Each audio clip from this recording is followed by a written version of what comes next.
Welcome to Lighten Up, the Art of Living Clutter-Free, a podcast for people who are ready to clear the physical, the mental, and the emotional clutter that's been weighing them down.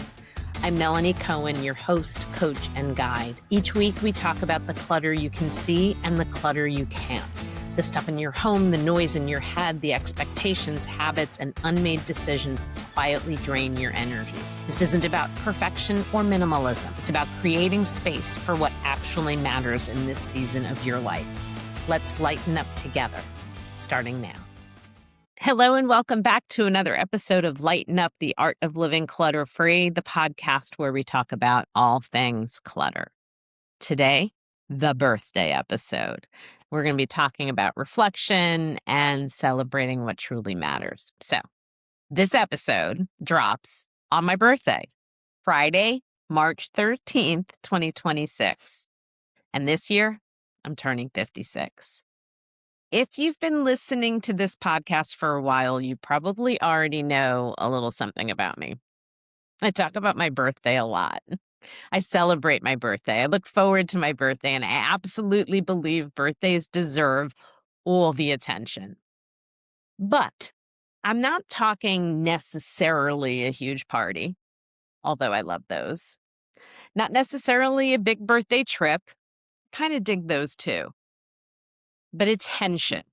Not necessarily attention from others, but attention from yourself.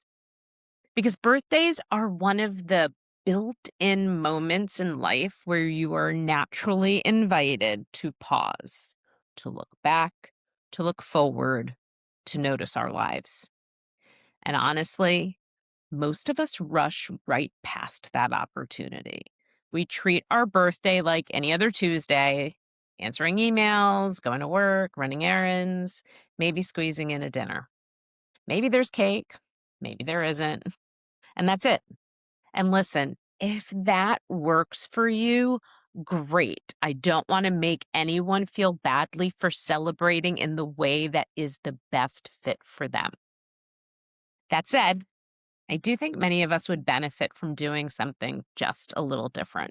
Not something bigger, not something fancier, just something a little more intentional. I love celebrating birthdays. Now, I'll be honest, I'm someone who loves birthdays a lot. Not just my birthday, birthdays in general. I love celebrating people. I love marking the moment. I love reflecting on the year that just happened. And I love thinking about what's coming next. Because birthdays are natural checkpoints. They're moments where we can ask ourselves questions like, what did this year teach me? What am I proud of? What do I want more of? What do I want less of? Those questions matter. And birthdays give us a moment to ask them. So, my birthday this year, the celebration's already started. Back on March 7th, I had the blessing of meeting someone in person that I've been in community with online since the fall. And many of you may know the relationships that start online, the Zoom calls, the group conversations, shared experiences, spent months talking, laughing, supporting each other. You feel like you really know the person, but you've never actually been in the same room. And then one day you finally meet in real life. And that happened on Saturday. Being with that person in person made the relationship even more special. I'm keeping her around. It's something really special about turning online connection into real life community. And now that we've met in person, that feels even more special.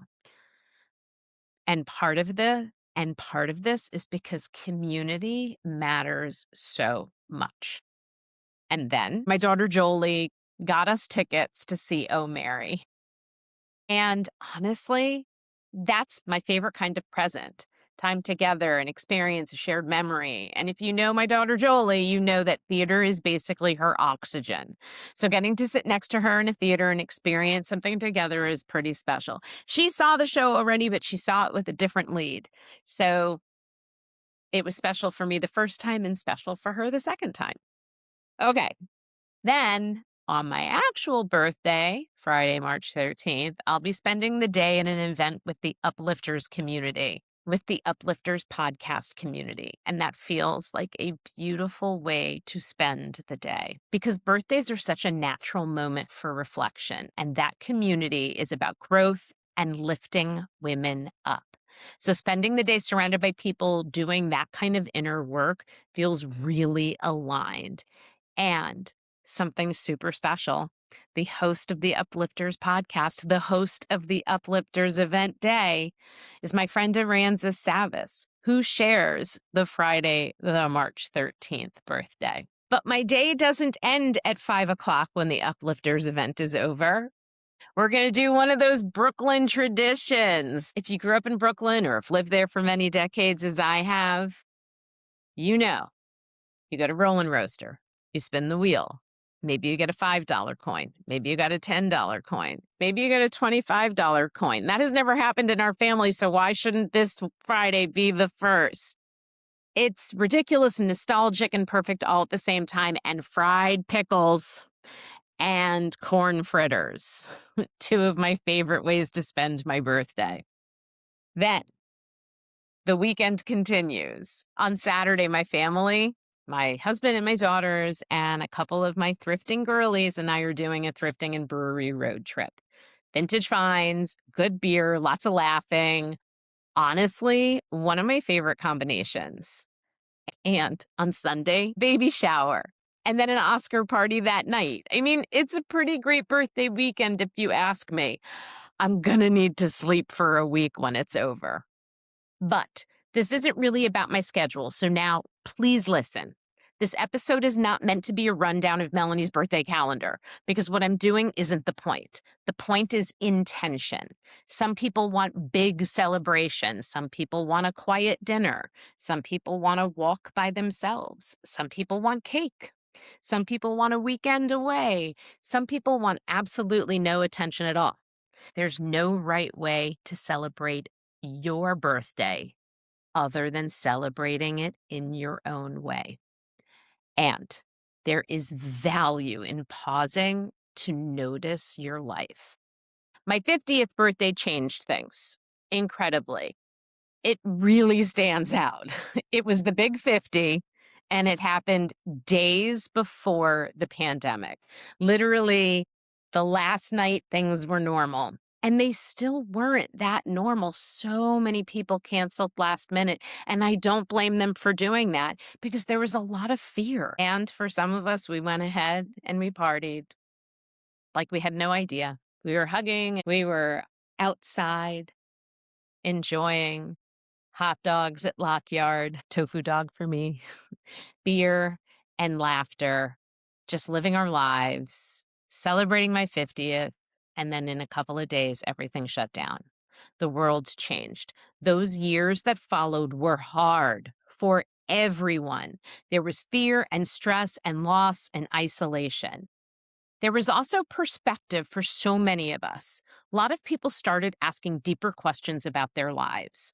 What matters? What doesn't matter? What do I hold on to? What do I want to hold on to? What do I want to let go of? And I think many of us started paying closer attention to how we spend our time.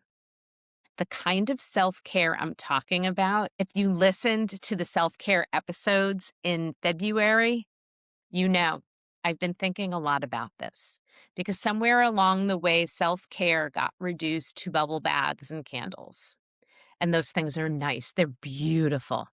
But the self-care I'm interested in these days is much deeper. It's the inner work, the reflection, the honesty, the boundaries, the letting go of things that drain you, protecting your energy, editing your life. Birthdays are actually the perfect time to do all of those things. So I'd like to add a little perspective at 56. At 56, birthdays feel different than they did when I was younger. Six, they were about games and presents and cake. At 26, birthdays felt like accumulation. And at 26, I was 6 months away from having my first child. More time, more possibilities, more future. At 56, birthdays feel more like awareness, not in a scary way, in a clarifying way. You notice what matters more: people, experiences, connection, meaning. So, one birthday that really inspired me happened just last week. My dad turned 80. Do you know how he celebrated? He did his daily roller skating at the park. He went twice. Picture that for a second. 80 years old, outside, moving his body, laughing, celebrating life with movement. And because he's 80, he's finally smart when he goes skating with a helmet and elbow pads and wrist pads and knee pads. And then he spent the evening at the local prison where he leads NA meetings. He's clean now like almost 35 years. And he spent the evening doing the thing that gives him so much meaning. So when I think about that, I think, yeah, that's the kind of birthday I want. Not just cake and candles, but birthdays with movement, birthdays with energy, birthdays that reflect a life that's still being lived. Because the goal isn't just to get older, the goal is to arrive in that later season of life, still able to move, to laugh, to explore, to be curious, to still be participating in your life. And that doesn't happen by accident. It happens because of the choices we make along the way.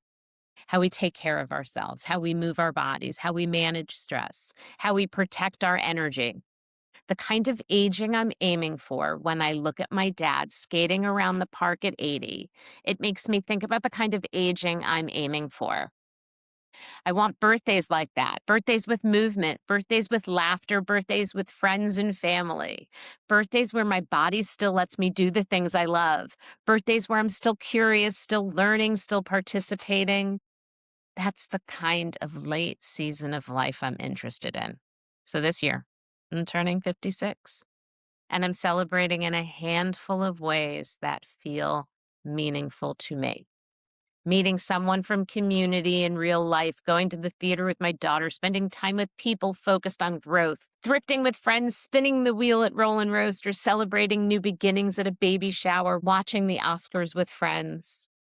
It's not one big moment. It's a collection of small, meaningful ones. And that's what birthdays can be. Not pressure, not expectation, just a pause, a moment to notice your life and maybe ask yourself a few important questions. What did this year teach me? What am I proud of? What do I want more of in the next one? So thank you for being here. I hope you celebrate your birthday in a special way this year. And thank you for being here for my birthday. Thank you for listening to Lighten Up the Art of Living Clutter-Free. If this episode resonated, please subscribe, leave a review, and share it with someone who could use just a little bit of lightness. If you're ready for deeper support, you can work with me one-on-one or join my Lighten Up Clutter-Free Mindset Group program. You can find all the details at my website, thoughtfullycoaching.com. Until next time, progress over perfection. Messy action is better than no action at all. So let's lighten up.